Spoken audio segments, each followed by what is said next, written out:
Look at this. What? Gotcha. It means I spent way too much time on the internet. Yeah, I don't get that one. Nickelback lyrics. Oh, It's a Nickelback meme. But taking the photo of it. you Yeah. guys ready? Sorry. I guess so.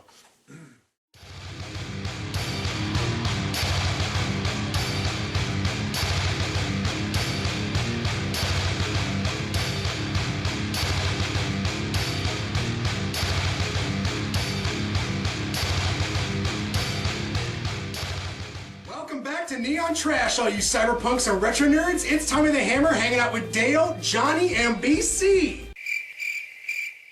I don't know who I expected to say anything. So we're hanging out. It is a Friday night. I'm happy to be seeing my friends. And yeah, we're going to be like kicking things off. Per the usual, we've got movies to review. Tonight is Dale's pick. Dale, Huzzah.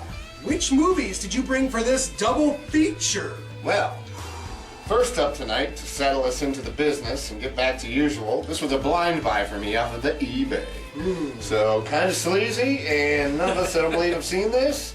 It's Lucky Sky Diamond, LSD, a 1989 underground Tokyo horror movie that fits along the memes of a lot of those, like Red Room, not so much Guinea Pig, Close, and things of that nature. We're gonna be starting off with LSD, Lucky Sky Diamond, but after that, what are we gonna be watching, Dale? Nothing but trouble. Yeah! So this movie's great, right? Yes, this movie's weird as shit. I haven't seen it in 20 years. This DVD was actually pretty hard to find, apparently. And it's from the mind of Dan Aykroyd and his brother, actually. He wanted to do a horror comedy. I absolutely love John Candy, and I can't believe I've never heard this movie. That's so weird. This, I mean, I guess we're the ones that fell through the cracks here, so I'm happy to catch up on it now. Yeah. And as for LSD, fucking God help us all. Yeah, so I'm gonna try and dig up a trailer for this LSD Lucky Sky Diamond movie. I don't know if I can. Good luck. You guys are gonna be witnessing something, and then when we get back, you're gonna know our opinion on Lucky Sky Diamond.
Watching this weird ass movie called LSD Lucky Sky Diamond. Watched it all right. Yeah, it's only about an hour. It says 64 minutes.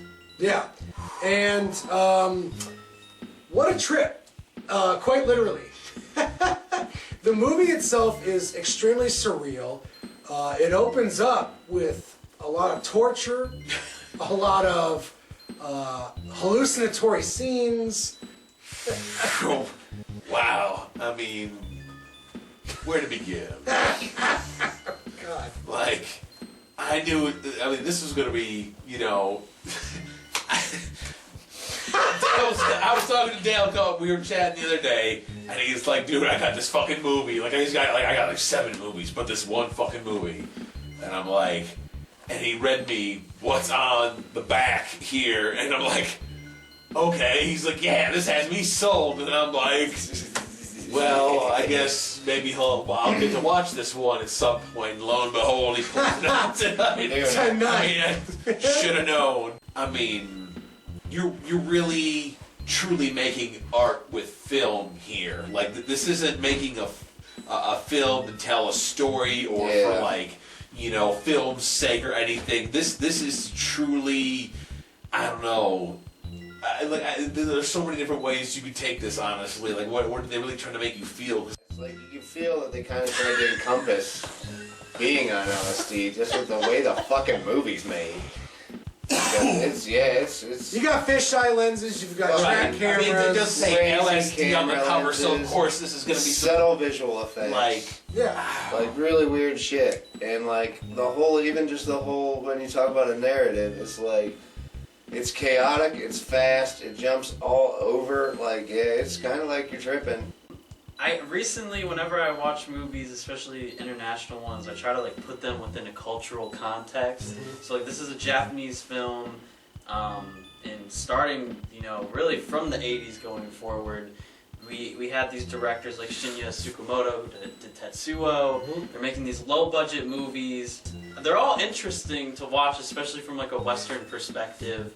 But I guess the one thing that I always start to think about now is like, they use sadism and masochism almost as like sex themselves. Like, the people get off on committing or receiving the violence.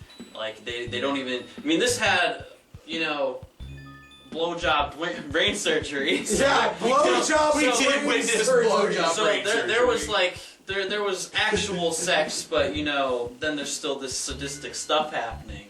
With this movie, I feel like we don't want to take too deep of a dive. But we've got 2 movies tonight. We're going to do a star count real quick. Yeah, we're getting Rocket, lay it on us. What did you think?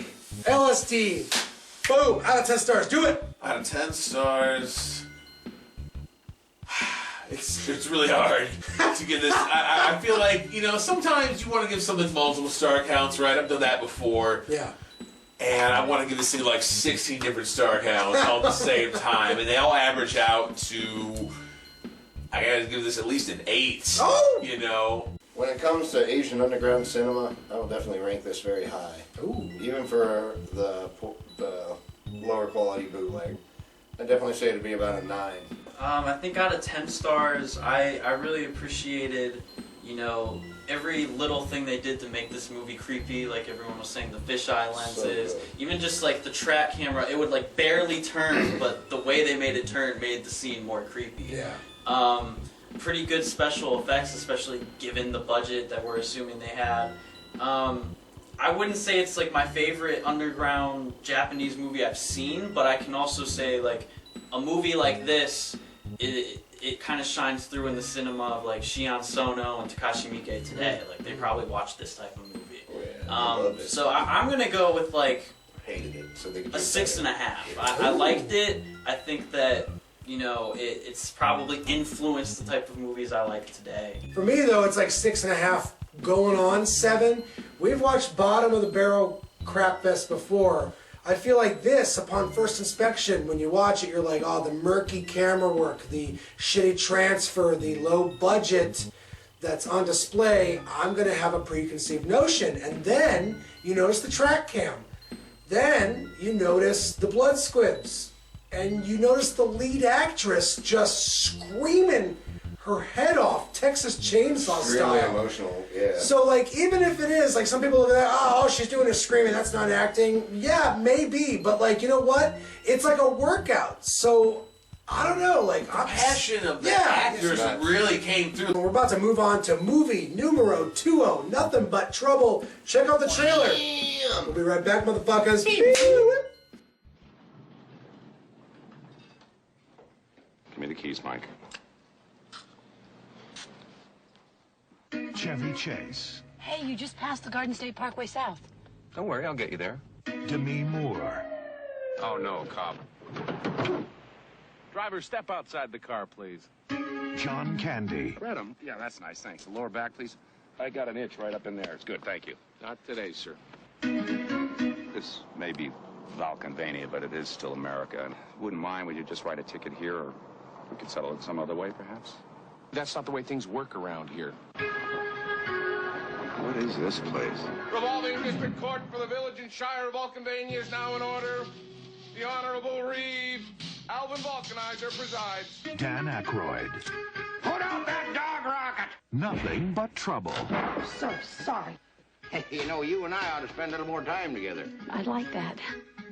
Would you? Welcome to the last resort. You look pretty this evening, sister. Doing something different with your hair? Where something's always cooking. How about a nice Hawaiian punch? You're some good friends. Okay, let's eat.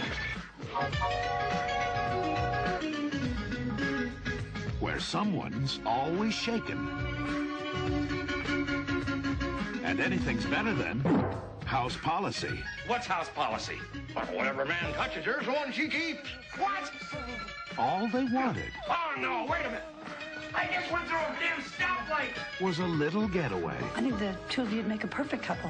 You make this your bride. No, not in front of all these people, Your Honor. Now. All they got was nothing but trouble. We just got done watching Nothing But Trouble, directed by the prolific Dan Aykroyd. I feel like it's a mixed bag, you know, in terms of a comedy, you know, and especially from the 1990s. It's very, you know, prevalent of that era. You know what I'm saying? So it feels like the early 90s. You got Chevy Chase, you got Demi Moore, you got Dan Aykroyd, you got John Candy. You've got all of these Hollywood heavyweights of that era, you know, and you're asking yourself why? Why the fuck are these guys in this movie? These actors are notorious. You know, the movie is easy to forgive. As it is, though, it was a box office bomb when it was released. And I can see why. Yeah, people hate this movie, and for me, like, the enjoyment I get out of Nothing But Trouble, I'd have to say, is quite simply Dan Aykroyd. You know, I'm a huge fan of him and his weird, you know, oddball sense of humor, and I get what he was going for here. He got a little bit of the Addams Family, got a little bit of Beetlejuice, a little bit of Texas Chainsaw Massacre, but there's no central focus. It just doesn't really have much, like, it has a story, but it's just like, all right, we're here, we're in this fun house, fucking let's go. Yeah. So, yeah, it's the whole story's kind of goofy, and it's just really just an experience more than anything. And for that kind of a project with these kind of actors, it's strange. It has the feel of a real schlocky, low-budget, you know, horror flick, but it's almost this weird thought experiment where you watch something like that with all these no-name actors, and you're like, wouldn't it be funny if so-and-so played the lead, and this actress played the damsel in distress, and so-and-so was this character, and like, it's that movie brought to life, like this thought experiment of what if all these A-list celebrities made this movie instead. I don't really have like a personal connection to anyone involved in the film, so like that type of nostalgia aspect isn't there for me, so I'm just kind of taking it at face value. And if I were to describe this movie other than like the touch of like Ghostbusters humor and stuff, I would say like U-Turn and Wrong Turn. You know, Wrong Turn, you got these weird ass hillbilly people that are fucking with people, and U-Turn, you got the same thing, but like they were more zany in U-Turn to me. Like they had more, they were more memorable and more realistic. And so you have like the weird ass people in this, and that's what I kind of drew upon. I get completely where BC's coming from. You know, I get where you guys are coming from. You know what I'm saying? And like, this isn't high art, so let's really rapid fire, star count, wrap it up, nothing but trouble. Tommy the Hammer's review. I love Dan Aykroyd, I really do. I love Ghostbusters, I grew up with that movie. I have to give it like 5, 5.5. Dale. Yeah, I was thinking about 5.5, 6. John? I mean, it's great seeing this movie, and I'm a huge fan of John Candy. I don't know if I've said it before, so to see him in a movie I haven't seen him before, I mean, I want to give this a 6, but like John Candy makes me give it like a 7, 7.5. Oh, like, wow! Like both of his roles in this movie, I just fucking loved. You had mentioned like the independent, like low budget B movie people and like making similar movies to this, but they don't have the budget. Right. And I feel like those movies usually end up being better because everyone like actually really cares and they're selling it. Right. And so, you know, in my opinion, like the money could buy a good set and everything, but it can't really buy a good movie. So for me, I'd give it like a 4. Nice. Well, I feel like these are all very solid points of view. That's our review on Nothing But Trouble and that weird movie LSD. I hope we've been informative to you guys. Until the next time, tune in to them dirty, dirty trash boys. Bing! Adios, muchachos.